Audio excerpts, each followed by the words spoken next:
Hey there, home church. Welcome in for week 2 of our series of the one another's. I'm glad week 1 didn't scare you away, but I do have to tell you, things are going to start getting harder because today our series is on loving one another. And this is a little harder than serving one another because I could serve you and really not even like you. But to love you, I'm going to have to get a little closer to you.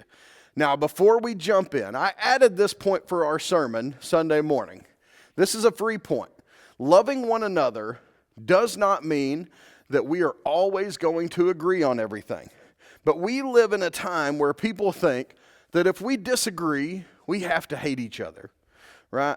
If we don't agree on a certain topic, well, we must hate each other because we can't agree. And that's ridiculous. The best way to show someone that you love them sometimes is to tell them that they were wrong. But we have to do that in a loving way. We don't have to agree on everything. We just love each other. We don't always have to tell everybody that what they're doing is okay or what they're doing is right. Sometimes if you love somebody, you tell them what they're doing is wrong, but you do it in a loving way. So I wanted to get that clear before we even jump into this, because a lot of people think, well, if the church is going to say we love people, then we just have to accept people just as they are. And that's not really what Jesus did. Jesus took people as they were, but they always left different, and he told them, go and sin no more. So let's jump into this week. Jesus was very clear on this. Last week, we looked at John 13 and how Jesus told his disciples that they should serve one another. He said, you also should wash one another's feet. So today, we go from something that we should do to something that we are commanded to do for one another. John 15 gives us 2 different verses within 3 verses of each other that gives us the command to love. Verse 12, Jesus says, my command is this, love each other as I have loved you. And then in verse 15 again, he says, this is my command, love each other. We are commanded by Jesus Christ to love one another. It doesn't matter if we disagree on something. It doesn't matter if we see eye to eye on everything. The bottom line is we are commanded to love one another. And we'll look at maybe what that means a little deeper. 1 Peter 1:22 says, now that you have purified yourselves by obeying the truth so that you have a sincere love for each other, love one another deeply from the heart. Love one another deeply from the heart. Well, what does this mean? Well, it means that love is a verb. That love is more than just words. Because people will forget what you say to them, but they will never forget how you make them feel. And our love for one another must be real. It must be a deep love from the heart. Because if it's a fake love, people are going to figure it out pretty quickly. People can spot that from a mile away. They may not catch on to it right away, but eventually they'll see through your fake love. And Peter says, hey, listen, you need to have a deep love for one another from the heart. Romans 13:8 says, let no debt remain outstanding except the continuing debt to love one another. For whoever loves others has fulfilled the law. Now, we don't really live in a day and time where we understand the first part of this verse of let no debt remain outstanding. We have mortgages, we have car payments, we have toy payments with side-by-sides of boats and other things.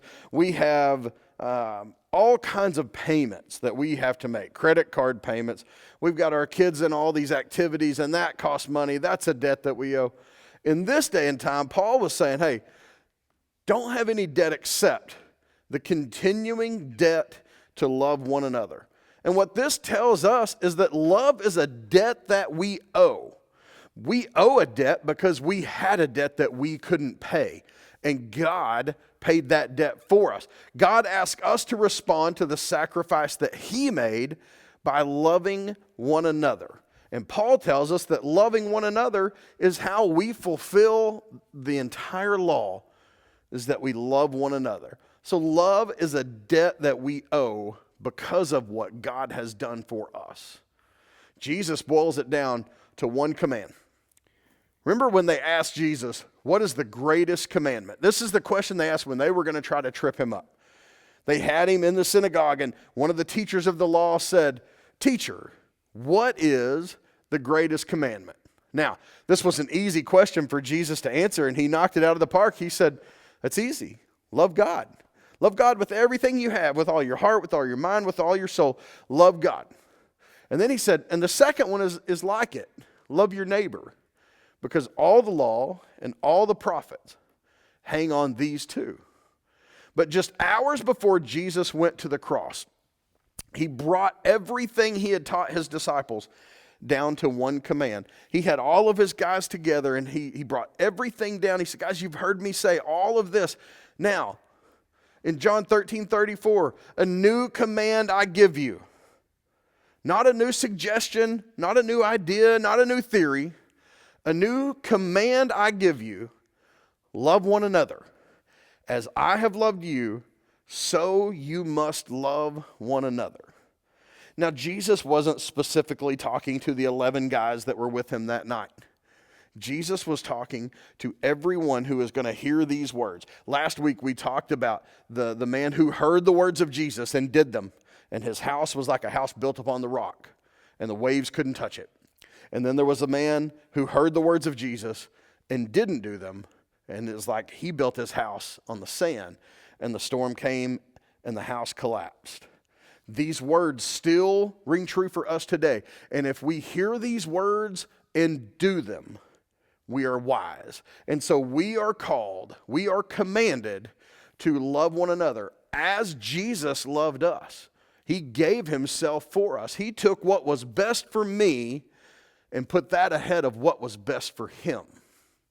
And that's how he expects me to love other people. John makes it pretty clear. He flat out says, if you don't love others, you don't even know God. In his writing in 1 John 4:7-12, it says, "Dear friends, let us love one another, for love comes from God. Everyone who loves has been born of God and knows God. Whoever does not love does not know God, because God is love." This is how God showed his love among us. He sent his one and only Son into the world that we might live through him. This is love. Not that we loved God, but that he loved us and sent his Son as an atoning sacrifice for our sins. Dear friends, since God so loved us, we also ought to love one another. No one has ever seen God, but if we love one another, God lives in us, and his love is made complete in us. We're talking about God who created everything, who spoke everything into existence. And the way that his love is made complete is through us. His greatest creation, man, that's how his love is made complete. If we love one another and God lives in us. Have you ever prayed this prayer? God, use me to reach other people. And when people look at me, I want them to see you. I don't want them to see Casey. I want them to see God. When they look at me, I want you to take over my life so much that I want people to see you when they look at me. That's a big question to ask.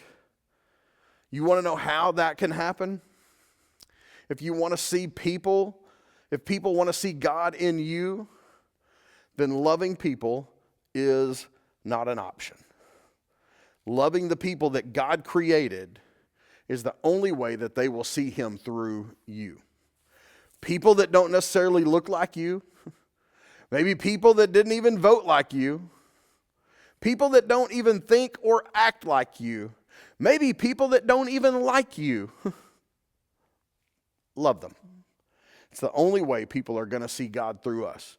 It's the only way people are going to see God through his church, is if we show the kind of love that Jesus commanded us to show. I hope you go out this week, and I hope you find somebody to show the love of God to and make a difference in their life. We hope to see you soon on campus. We love you. Have a great week.